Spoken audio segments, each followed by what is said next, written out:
ሁለት ነገሮች አሉ፣ ፈሪነትና ስንፍና ናቸው። ፈሪነትና ስንፍና ሰው በምድር ይሄ ሰውዬ መክሊቱን እንዲቀብር ያደረጉት ጣዊነት መክሊቱን እንዲቀብር የሚያደርጉ ሁለት መሰረታዊ አውሬዎች ናቸው እነዚህ ፈሪነትና ስንፍና። ይሄን ባደርገውሳ ቢበላሽብኝሳ፣ ይሄን ብናገርሳ እነገሌ ቢተቹኝሳ፣ እንዲህ ብሰራሳ እንዲህ ቢሆንብኝሳ። የፈሪነት ምንድነው ያደረገ?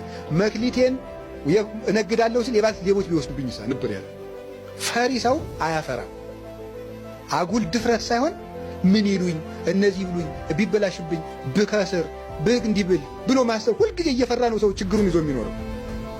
ሰው በዚህ ዓለም ሲኖር እንግዳ ነው። ለመክሰርም ለማትረፍም ተዘጋጅቶ መስራት አለበት። አስቦ ይሰራል። ከከሰረም እልም ይላል። ቀጣዩን ደግሞ ተነስቶ መቀጠል ነው። ጉዞ ነው ብለናል። ጉዞ ስትሄድ ያድጣል፣ ትወድቃለህ። ተነስተ መንገድህን ትቀጥላለህ። በዚህ ዓለም ንግድም ሐሳብም ትምህርትም እውቀትም መውደቅ አለው፣ መነሳት አለው። ሁሉም ነገር